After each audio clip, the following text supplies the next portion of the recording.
10번째 노트입니다. 특수 암호 프로토콜.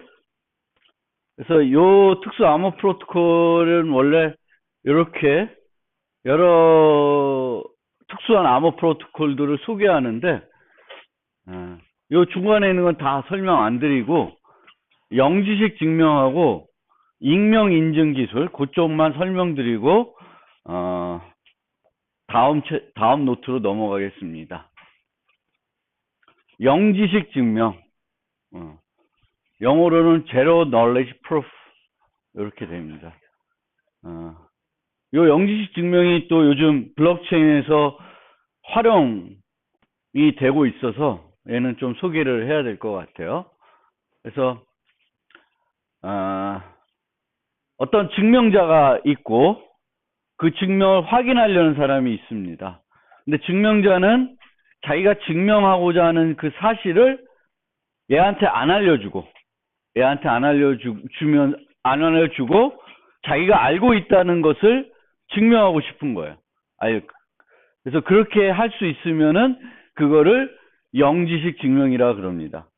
제 말이 조금 다 이해가 안 될 수 있는데, 그 영지식 증명을 설명할 때 가장 많이 사용하는 예제가 이 동굴 예제예요. 그리고 이 동굴 예제를 설명드리면 다 이해는 할 수 있을 거예요, 아마. 자, 이 동굴은 이렇게 생겼어요. 여기 가면 막혀. 이렇게 가도 막혀요. 근데 앨리스는 요 벽에 있는 요 벽에 비밀문이 있다는 걸 알아요. 비밀문이 있다는 걸 알아. 그리고 이 비밀문은 주문을 외우면 열려요. 주문을. 그래서 앨리스는 밥에게 여기에 비밀문이 있고 자기가 비밀 주문을 알고 있다고 증명해주고 싶어요. 쟤한테 자랑하고 싶어요. 그런데 그거를 증명하는 가장 쉬운 방법은 뭐냐면 밥에게 주문을 가르쳐 주는 거예요. 주문을 가르쳐 주면 밥이 여기 가서 그 주문을 외웠는데 문이 열리면 앨리스는 알고 있구나 라고 알 수 있겠죠. 근데 영시식 증명으로 하고자 하는 건 뭐냐면은 앨리스는 비밀 주문을 알고 있지만 그 비밀 주문을 상대방한테 알려주고 싶진 않아요. 하지만 알고 있다는 것을 증명하고 싶어요. 그래서 어떻게 하냐. 둘 다 여기에 프로토콜이 이렇게 진행되는데 둘 다 앨리스와 밥은 여기에 위치하고 있어요. 이 구조를 잘 생각하세요. 그 다음에 앨리스가 여기 이게 좀 구성이 이런데 이렇게 설명드릴게요. 요거 말고 여기 둘이 있어요. 앨리스, 바브. 그러면 처음은 앨리스가 여기로 와요. 여기 1번, 여기 1이에요. 그러면은 앨리스는 여기에 온 다음에 B 보고 나 이제 갈게 하고 이쪽으로 가던가 이쪽으로 이제 갑니다. 양쪽 중에 한 곳으로 가게 돼요. 그런 다음에 B는 그거를 어디로 갔는지 보면 안 돼요. 볼 수는 없어야 돼요. 구조가 그렇게 되어 있는 거예요. 그래서 B는 요 위치에 옵니다. 그래서 B가 요 위치에 와요. 여기 한 3이다. B까지 이동한다. 그 다음에 밥이 왼쪽으로 나와라, 오른쪽으로 나와라 그러면 앨리스가 나오는 거예요. 이쪽으로.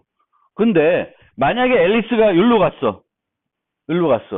근데 왼쪽으로 나오라 그러면 그냥 나오면 되죠. 주문 안 외워도. 근데 오른쪽으로 나오라 그러면 주문을 외워서 문을 열고 여기로 나가야 돼요. 그래서 이 프로토콜을 요 과정을 한 번 수행을 하면 앨리스는 주문을 몰라도 이 프로토콜이 성공한다는 것은 밥이 요구한 방향으로 나오는 거예요. 성공할 확률은 얼마예요? 앨리스가 이 주문을 모르고도 한 번의 과정을 성공할 확률은 2분의 1, 50%예요. 50%예요. 그러니까 앨리스가 오른쪽으로 나오라고 했을 때 오른쪽으로 가 있으면은 주문을 몰라도 나올 수 있습니다. 그렇죠? 그러면 이거를 10번 반복했는데 앨리스가 늘 올바른 곳으로 나왔어. 그 확률이 어떻게 돼? 2의 10승분의 1이 돼요. 그럼 이게 한 1024분의 1이잖아. 그렇죠? 그러면 이게 0.001 이 정도 되나? 이 정도 돼요. 그러니까 99% 이상 그치? 그러니까 속일 수 있는 확률이 되게 적죠. 그러니까 99%는 앨리스가 주문을 알고 있다고 알 수 있습니다. 이렇게 해봤자 밥은 주문을 알 수 있을까요? 그런데 밥이 알 수 있는 건 뭘까요? 영시식 증명이니까. 뭘 알 수 있나? 앨리스가 그 지식을, 증명하고자 하는 그 지식을 알고 있다는 건 알 수 있어요, 밥이. 그래서 가끔은 이 제로 널리지 프루프라는 거 하는 것이 그 용어 자체가 약간은 혼동스러워요. 왜냐하면은 이 밥이 확인자가 알게 되는 게 0이 아니라 확인자는 뭔가 새로운 정보를 얻게 돼요. 그렇죠?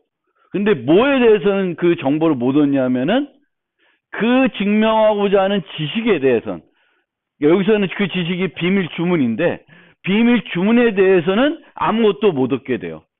아무것도 못 얻게 되지만 그렇다고 해서 얘가 알고 있는 어떤 정보가 아무것도 증가되지 않는 건 아니고 상대방이 그걸 알고 있다는 건 이제 알게 되는 거예요. 그리고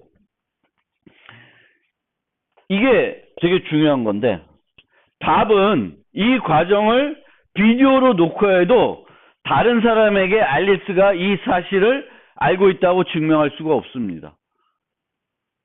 이 영지식 증명이라고 하는 것은 이렇게 이제 서로 상호작용해서 프로토콜을 수행을 하는데 이 과정을 녹화를 했어요. 그런데 녹화를 한 다음에 다른 사람, 앨리스 밥이 아닌 다른 사람한테 보여줘도 그 사람은 앨리스가 주문을 알고 있다고 확신할 수가 없습니다. 왜 그럴까요? 왜 그럴까요? 왜 알 수 없을까요? 녹화를 해서. 왜 알 수 없을까요? 왜 알 수가 없냐면은 앨리스와 밥이 짜고 찍을 수가 있습니다. 10번 하자. 10번 하는데 왼쪽, 오른쪽, 오른쪽, 오른쪽, 오른쪽, 오른쪽, 왼쪽 딱 정해놓고 하면, 그걸 찍나? 아니면은 그냥 원래대로 그냥 서로 짜고 하지 않고 찍나? 그거를 비디오를 본 사람은 뭐랄까? 구분할 수가 없습니다. 그래서 이 영지식 증명은 확인자만 알 수 있고, 상대방은, 아니, 다른 사람들은, 그거를, 그 과정을 녹화하더라도 알 수 없습니다. 그래서 영지식 증명이라는 것은 이런 특징을 갖고 있습니다.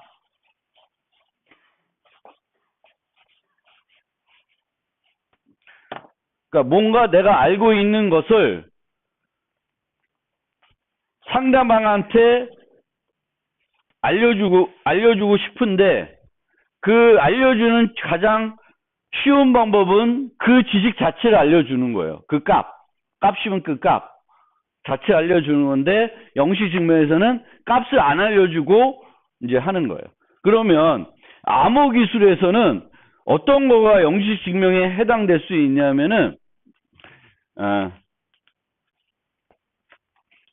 공개키 방식에서는 개인키, 공개키가 있죠. 그렇죠? 개인키, 공개키가 있어요.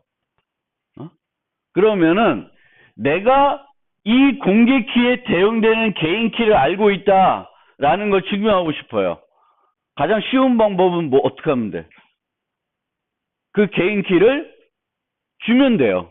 그럼 지가 확인해 보면 되는 거예요. 그런데 개인키를 주게 되면 문제가 되죠. 그래서 개인키를 주지 않고 하는 거예요. 뭐 예를 들면 이렇게 MB 플러스 KA로 암호화해줘요. 근데 내가 MB를 주면 이거는 뭐예요? 플러스 KA에 대한 개인키를 알고 있다는 거 증명이 되는 거죠. 그럼 이 자체도 영지식 증명이라고 할 수 있어요. 그래서 그런 식으로 우리 이제 이 암호 기술에서는 이런 영지식 증명을 가지고 이런 것들을 증명을 할 때 활용을 하기도 합니다. 내가 그 공개키에 대응되는 개인키를 알고 있다. 그래서 뭐 이런처럼 이제 이 공개키 중에 이제 우리가 이산대수 방식 이런 게 있을 때 요게 X가 개인키고 Y가 공개키인데 이 자체를 이제 증명하는 방법이에요. 근데 증명하는 방법인데 여기서 보면은 왔다 갔다 요 증명자하고 확인자 간에 서로 프로토콜로 수행을 하게 됩니다. 그래서 요 C, 요 K가 이제 K 비트가 요 한 비트 쓰면 이 프로토콜이 성공, X를 모르는데 성공할 확률은 50%가 돼요. 이제 생각을 해보시면 50%가 되는데 K 비트가 되면은 2의 K승 분의 1이 돼요. 그러니까 아까 동불처럼 동불 예제를 10번 수행한 거지. 10비트짜리를 쓰면 C를 10비트짜리 쓰면 10번 한 형태가 되는 거예요. 그래서 이제 이렇게 상호작용, 서로 메시지를 주고받아서 영식 증명을 할 수가 있는데 그렇게 되면 이제 통신 비용이 많이 드니까 나중 되면 비상호작용으로 바꿀 수 있다라고 이제 누가 증명을 했어요. 원래 영지식 증명은 서로 증명자 확인자 간에 서로 뭐 왔다 갔다 서로 인터랙션을 해가지고 프로토콜을 구성을 해야 돼요. 그게 이제 원래 처음에 개념이었는데 그렇게 하다 보니까 우리 암호 기술 세계에서는 효율성이 떨어지는 거예요. 그래서 그거를 비상호작용 버전, 즉 이 사람하고 상호작용을 하지 않아도 할 수 있게 그렇게 해서 이제 만들어냈습니다. 그래서 이 증명은 혼자 해. 그래서 주면 누구든지 확인할 수 있습니다. 누구든지 확인할 수 있고 이걸 할 수 있는 사람은 그 비밀, 즉 여기서는 이 X를 알고 있는 사람만 할 수 있는 거예요. X. 그러니까 요 증명은 X를 알고 있다라는 걸 증명하는 거예요. Y에 대한 G의 이산대수를 알고 있다는 거를 비상호작용으로 증명하게 됩니다. 개인키를 알고 있다. 그 공개키에 대한 개인키를 알고 있다. 그거를 이제 비상호작용 버전을 할 수가 있게 되겠고 여기에다가 메시지를 넣게 되면은 이건 누구만 할 수 있어요? 이 증명은 개인키를 알고 있는 사람만이 할 수 있죠. 그러면 여기다 메시지 넣게 되면은 이거는 이 메시지에 대한 어떤 역할을 할 수 있어요? X를 이용해서 만든 거잖아. X를 알고 있는 사람만이 만들 수 있는 거예요. Y를 가지고 누구든지 확인할 수 있어요. 그러면 이 자체가 전자 서명 형태가 돼버려요. 그러니까 비상호작용 버전이 되고 그 과정에 이제 해시 함수 같은 걸 쓰게 되는데 거기다가 메시지를 추가하게 되면은 영지식 증명이 전자 서명 같은 역할이 돼요. 그러니까 어떤 전자 서명을 했는데 이건 누구만이 할 수 있어요. 개인 키를 가지고 있는 사람만이 할 수 있는 거죠. 그렇죠? 그런 식으로 이제 활용이 됩니다. 그러니까 뭐 여기 있는 거를 뭐 개념을 완전히 이해는 안 되더라도 제일 처음에 말씀드렸던 요 영지식 증명에 대한 개념은 좀 이해를 해주시면, 왜냐하면 요즘 들어서 이 영지식 증명을 여러 가지 프라이버시 문제를 해결하는데 많이 사용하려고 합니다. 그래서 개념 일학도 좀 잘 알아두시면 좋겠습니다. 수학보다도.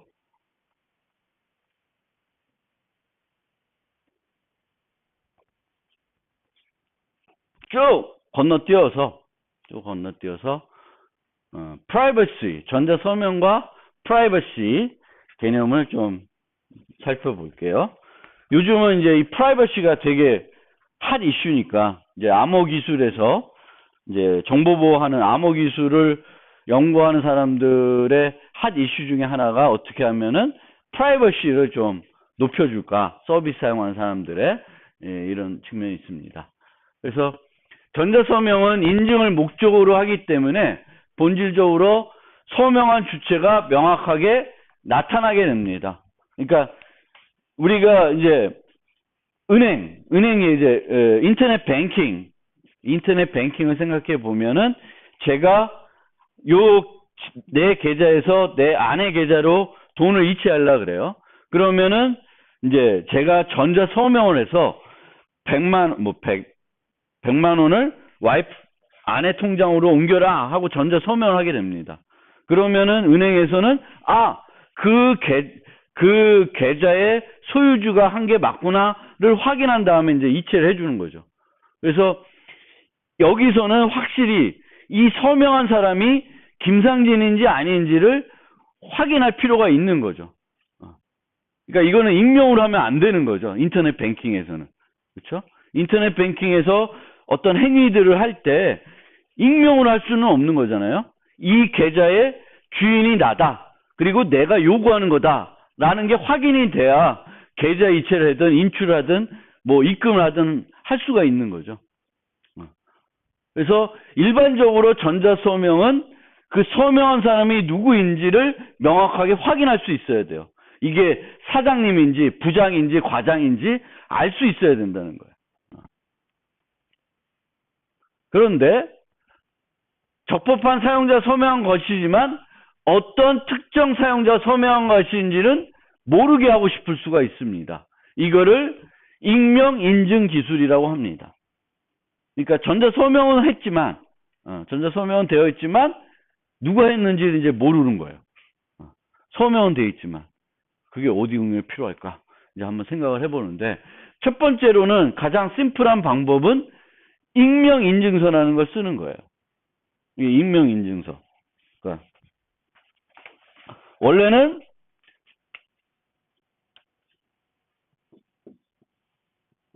서트 A다. 그러면은 얘는 앨리스와 플러스 KA를 바인딩 해주는 그런 문서예요. 그래서 플러스 KA는 앨리스 거다라고 확인할 수 있게 해주는 게 요거예요. 근데 여기다가 앨리스라는 이름을 넣지 않고, 그러니까 앨리스가 본명이에요. 김상진이다. 김상진이라는 본명을 넣지 않고 여기다가 뭐 익명 아이디 뭐라 할까요? 존 이렇게 넣는 거예요. 그러면 이 플러스 KA가 실제 누구의 것인지는 모르는 거죠. 존이라는 아이디를 쓰는 사람 것인지는 알지만 그것이 실세계에서 김상진 건지 또 누구 건지는 모르는 거죠. 그래서 이런 거를 익명 인증서라고 할 수 있습니다. 그러니까 실제 신원 정보가 여기에 안 들어가 있는 거예요.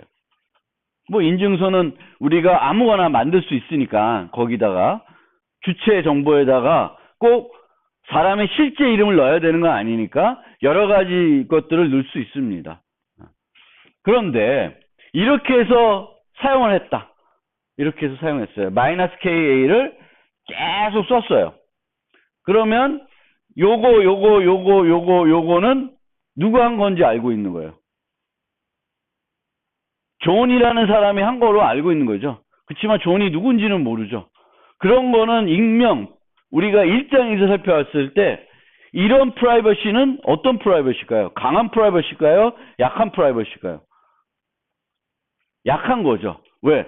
이 행동하고 이 행동은 누가 했는지 몰라도 같은 사람 한 거는 아는 거지. 그렇죠?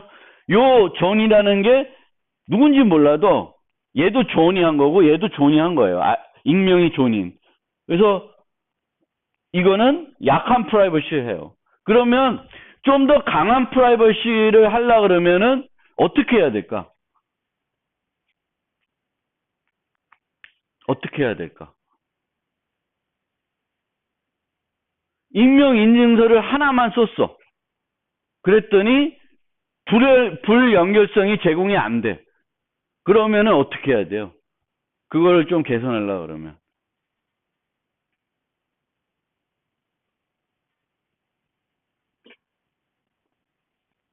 여러 개를 쓰면 어떻게 될까요? 좀 나아지겠죠. 물론 이 여러 개를 쓰는데 내가 5개를 써요. 근데 그 5개를 어떻게 쓰냐에 따라서 어떤 것들은 서로 연결이 되겠지만 어떤 것들은 내가 했음에도 연결이 안 되겠죠. 여러 개. 여러 개를 쓰고 또 여러 개를 너무 오래 쓰면 어떻게 될까? 그 연결된 것들이 많아질 수 있죠. 그럼 어떻게 해야 돼? 싹 바꿔야 되는 필요가 있어요. 여기서는 키라는 개념보다는 이 아이디가 중요한 거예요. 키, 이거는 바꾸면 키도 같이 바꾸는 거니까. 그렇죠? 그래서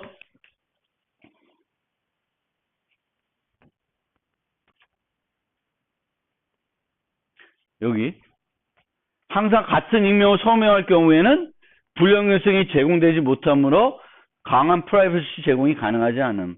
그래서 다수의 익명인을 발급바에서 사용할 수 있는데 관리 및 저장 공간에 문제가 있고 주기적으로 재발급 받아야 되는 문제 등도 있습니다. 그래서 이렇게 이제 생각을 해보시면 되겠고 아까 요거 빠진 얘기처럼 여기다가 꼭 우리가 그 인증서를 만들 때 지금의 인증서들 우리가 인터넷 뱅킹 할 때 쓰는 인증서들은 여기에 김상진이라고 하는 실제 이름이 들어가요. 실생에 사용되는 그 사람의 이름, 신원정보가 들어가는 거예요. 신원정보가. 그런데 여기에 다양한 어떤 것들을 집어넣을 수 있어요. 집어넣을 수 있어요. 그래서 제가 생각한 아이디어 중에 하나는 여기에 가족관계를 증명하는 인증서를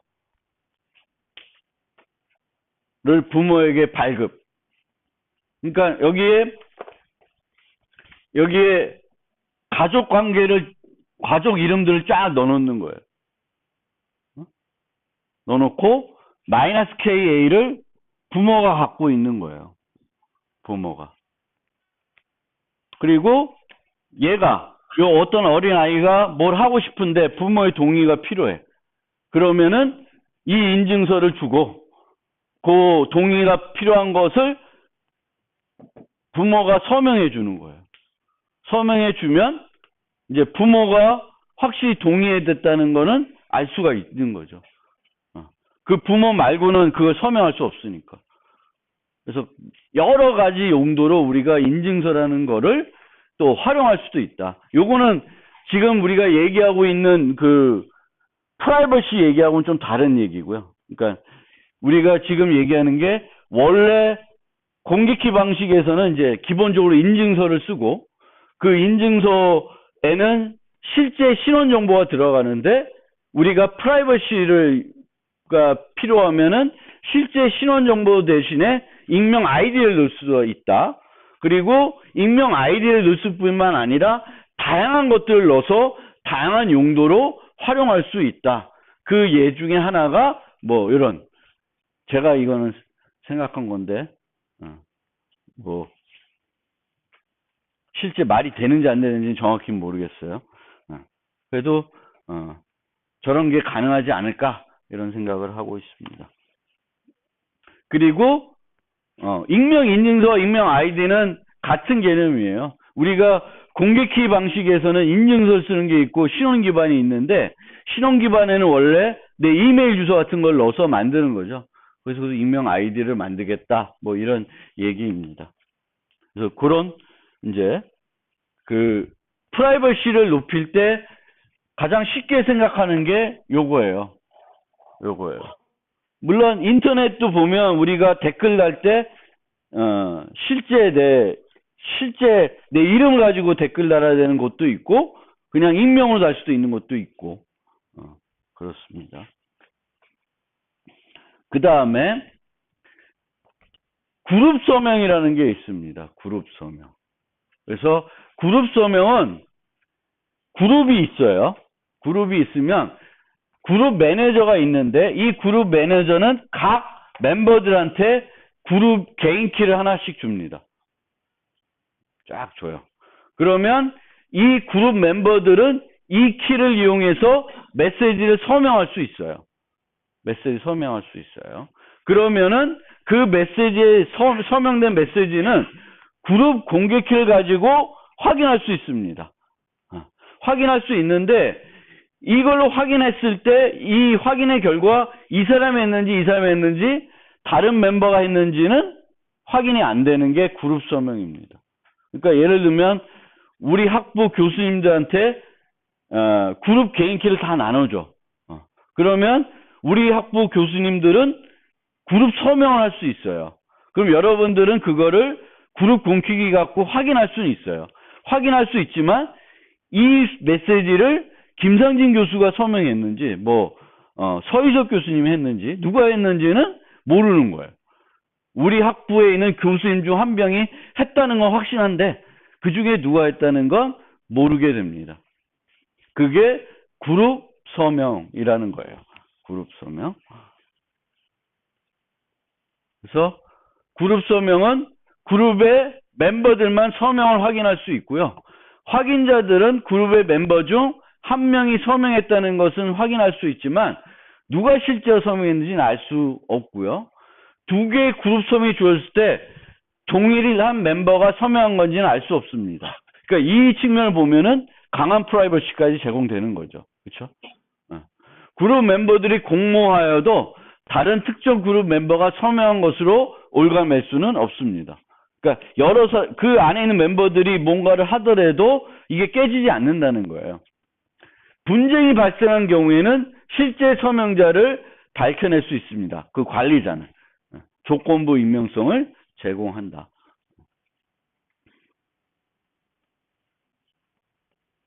그래서 이 그룹 서명이라는 거가 이제 우리가 익명 기술이 필요할 때 가장 많이 생각하는 이제 기술 중에 하나가 암호 기술 중에 하나가 그룹 서명이라는 거예요.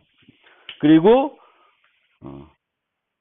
이 그룹 개념이므로 그런데 이 그룹 서명이 갖고 있는 약간의 문제점은 그룹 개념으로 그룹 멤버의 변경을 적절히 처리할 수 있어야 되는데 그룹 멤버가 탈퇴하면은 그 멤버는 더 이상 그룹 서명을 할 수 없어야 돼요. 근데 여기 설명되어 있지만 그 철회하는 게 그렇게 효과적이진 않아요. 가능한데 효과적이지 않다.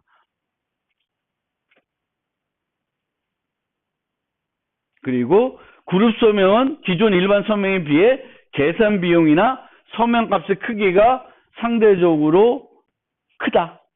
비용도 높고 크기도 더 크다라는 문제점도 있습니다. 그래서 철회 문제가 아주 효율적으로 해결이 안 되고 있다. 그리고 기존 서명 기법들에 비해서는 상대적으로 비용이 비싸고 서명값의 크기도 크다라는 문제가 있습니다. 개선하기 위해서 노력은 하겠죠. 또 그 다음에 유사한 건데 조금 다른 개념이 있습니다. 그거 이제 링 서명이라 그래요. 링 서명. 그래서 사용자가 여러 개의 공개 키들을 모아가지고 링을 만들 수 있어요. 링을 형성할 수 있고 그 링을 형성할 때 자신의 공개 키도 그 안에 포함합니다. 그 링 안에 포함한 다음에 서명을 하게 돼요. 자기의 개인 키로 서명하게 되면은 이 링에 있는 멤버들 중에 누가 서명했는지 알 수가 없습니다.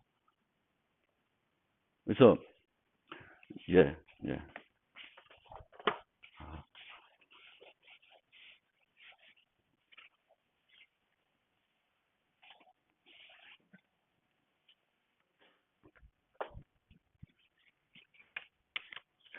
그룹 서명은 그룹 멤버들이 있어요. 이 멤버들은 거의 고정되어 있다고 보시면 돼요. 물론 탈퇴하고 새로 가입하는 사용자들이 있겠지만 그런데 링 서명은 그룹이 없어요. 없고 여기에 여러 사용자들이 있어요. 여러 사용자들이 내가 사용할 수 있는 사용자들이 있어요. 그럼 링 서명 어떻게 하냐면은 내가 해야 되겠다. 링 서명을 해야 되겠다. 그러면은 뭐 한 5명의 공개키를 갖고 와요. 그리고 자기 것까지 넣어. 그러면은 이 링의 크기는 몇이 돼요? 6이 돼요. 6. 이 링을 만들어요. 그 다음에 내 개인 키로 서명을 해요. 내 개인 키로. 링 서명할 때 쓰는 개인 키로 서명을 하게 되면 이 6명 중에 누가 서명했는지 모르게 되는 겁니다. 그게 링 서명이에요. 그러면은 링 서명은 매번 할 때마다 보통 링을 새롭게 구축합니다. 새롭게. 그러니까 요 6개로 한번 메시지 링을 형성했으면 그 다음에는 또 다른 6명 갖고 하는 거예요. 이게 뭐 안 바뀌어도 되겠지만 뭐 안 바꿀 이유가 별로 없는 거예요. 그런데 확인자는 이 6명의 링에 포함되어 있는 사람 중에 한 명이 했다는 걸 알지만 누가 했다는 거는 할 수 없습니다. 알 수 없어요. 그런데 그거를 하기 위해서는 확인자는 이 링이 어떻게 구성됐는지를 알아야 돼요. 그렇다는 건 이 결과값은 우리가 서명값만 보내면 되는 게 아니라 링 정보를 같이 보내야 돼요. 링 정보. 그러면 이 메시지의 크기는 뭐에 비례할까? 링 정보라는 거는 뭐에 비례해요? 링을 구성하는 사용자 수에 비례하는 거죠. 5명이면 공개키가 5개가 필요한 거고 7명이면 7개가 필요한 거예요. 그래서 요 크기가 링의 크기에 비례한다. 이렇게 생각하시면 돼요. 물론 뭐 아이디만 주고 내가 또 공개키 갖고 올 수도 있는데 하여튼 링의 크기는 그룹의 크기보다 보통 작은 거고 링은 항상 새롭게 형성될 수 있으므로 링 서명 전달할 때 링 정보를 함께 전달해야 돼요. 최근에는 철회 가능한 링 서명도 제한되고 있습니다. 필요하면 누가 했는지 알아낼 수 있는 조건부 임명성이 되도록 만들 수 있다. 라는 겁니다. 링 서명. 그래서 전자 서명을 하고 싶은데 전자 서명이 필요한데 익명 인증 기술이 필요해요. 그러면 가장 먼저 생각하는 것이 그룹 서명, 링 서명입니다.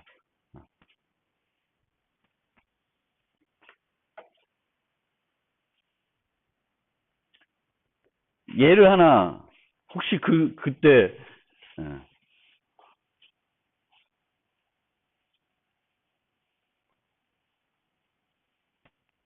시간이 약간 애매하지만 여러분 혹시 바넷이라는 거 들어보신 분?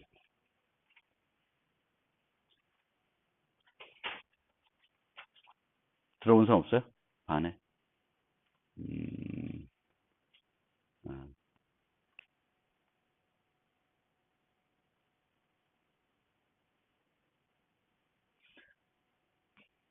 바넷은 우리말로 하면 차량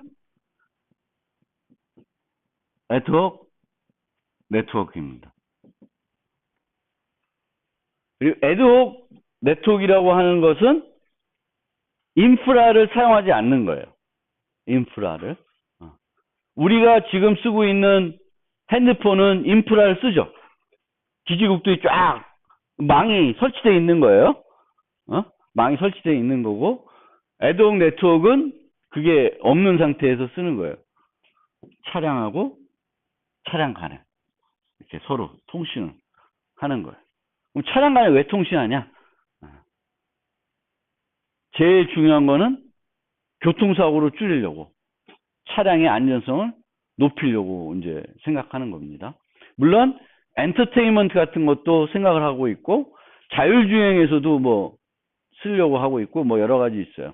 근데 예를 들면 우리가 안개 낀 아기가 마치 낀 날 그 뉴스를 보면은 막 50중 충돌 막 그런 게 있죠. 그렇죠? 한번 사고가 나면 시야가 확보가 안 되니까 계속 뒤에서 계속 연달아 충돌을 하는 거예요.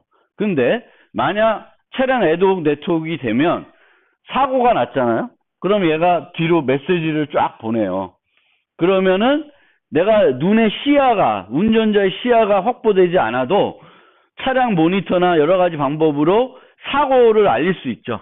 그러면은 속도를 어떻게 줄이겠죠. 속도를 줄이면 사고가 안 나겠죠.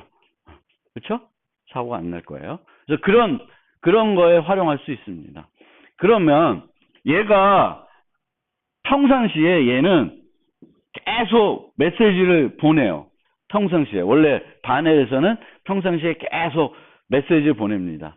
나 누군데 나는 지금 속도를 얼마로 어떻게 가고 있다라는 걸 막 보내요. 그럼 주변 사람들이 그거를 통해서 여러 가지 정보들을 이용하는 거예요. 그런데 요 메시지를 보내면 이 차량은 요 메시지를 보고 적법한 메시지다. 적법한 메시지다라는 걸 확인해야 돼요. 왜? 왜냐하면 또 해킹해가지고 엉뚱한 메시지를 막 보낼 수 있어요. 근데 엉뚱한 메시지를 받으면 이 동네는 또 심각해져요. 무슨 심각해질까? 엉뚱한 메시지를 통해서 사고를 유발할 수도 있습니다. 원래는 이 바넷은 사고를 줄이려고 만들어지는 건데 오히려 해킹해가지고 엉뚱한 메시지를 보내가지고 얘가 갑자기 속도를 줄이게 만든다든지 다른 사람들은 막 100km 가는데 얘는 갑자기 앞에 사고 났다 해서 속도를 줄이게 만든다든지 해가지고 사고를 유발시킬 수도 있어요. 그래서 적법한 메시지라는 거를 알아야 된다는 거. 적법한 메시지. 그러면은 얘를 모든 차량에 공개키 개인기 사항을 발급해가지고 메시지를 보낼 때 전자서명해서 보내는 거예요. 전자서명. 전자서명해서 메시지를 보내는 거예요. 그러면은 이 키가 없는 사람들은 적법한 메시지를 못 만들겠죠. 자기가 차량에 들어가가지고 거기 뭔가 개인키를 끄집어내지 않느나 못해요. 근데 이 전자서명이 이제 이 전자서명이면 인증서가 필요한데 이 인증서가 차량 번호와 공개키를 매칭시켜 놨다. 그럼 무슨 문제가 될까? 무슨 문제가 될까? 차량 번호와 공개키를 매핑해 놨다. 그러면은 프라이버시에 큰 문제가 생기는 거예요. 우리가 그거를 딱 듣고 있으면 수집을 하면 이제는 이 차량 번호 차가 어디서 어디로 돌아다녔다는 걸 다 알게 되는 거예요. 그래서 이렇게 하면 안 되겠다. 익명 인증서를 써야 되겠다. 또 뭐 그룹 서명을 쓰자 여기서. 뭐 여러 가지 아이디어들이 제안되고 있는데 별로 효과적인 방법은 없는 것 같아요. 그리고 어차피 차량은 프라이버시 보호하기 힘들다. 이런 얘기도 있어요. 왜냐하면은 자동차는 어쨌든 우리가 이 통신 메시지가 아니더라도 차량의 어떤 프라이버시를 해치는 요소들은 많아요. CCTV도 전국으로 깔려 있고 뭐 톨게이트도 있고 뭐 여러 가지 있기 때문에 이거 아니더라도 프라이버시 보장하기 힘들다라고 얘기는 해요.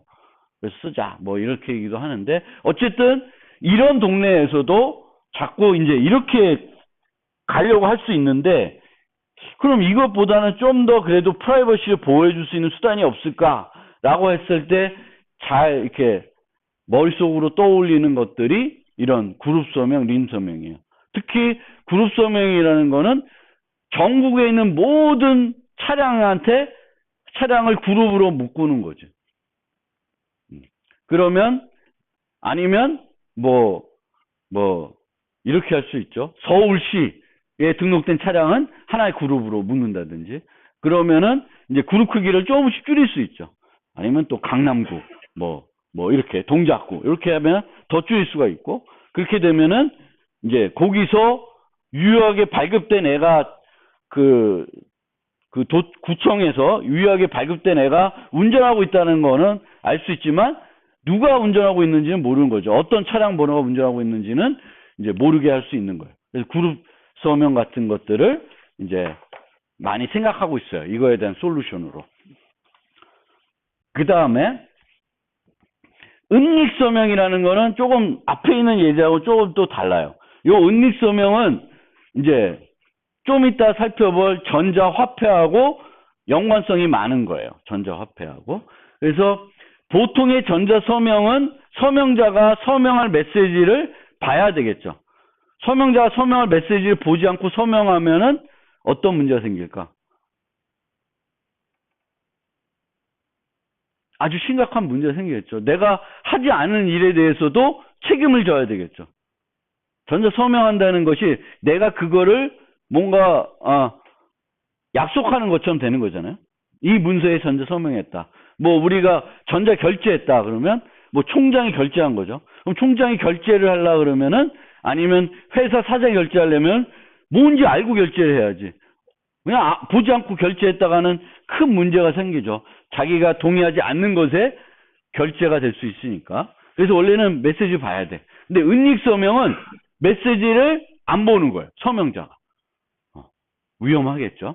그래요. 그래서 어떻게 하냐면 개념적으로는 먹지를 여기다 예를 들면 이거를 추상적으로 설명드리면은 여기다가 내가 서명 바꾸자 하는 게 뒤에 있는 13이라는 값이에요.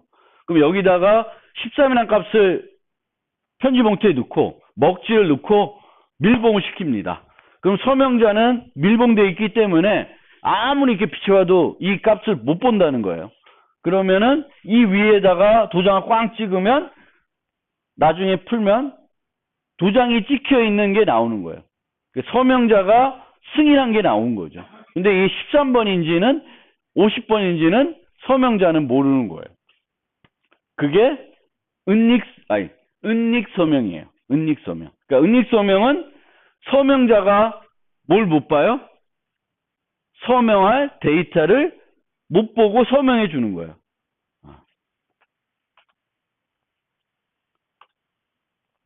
그런데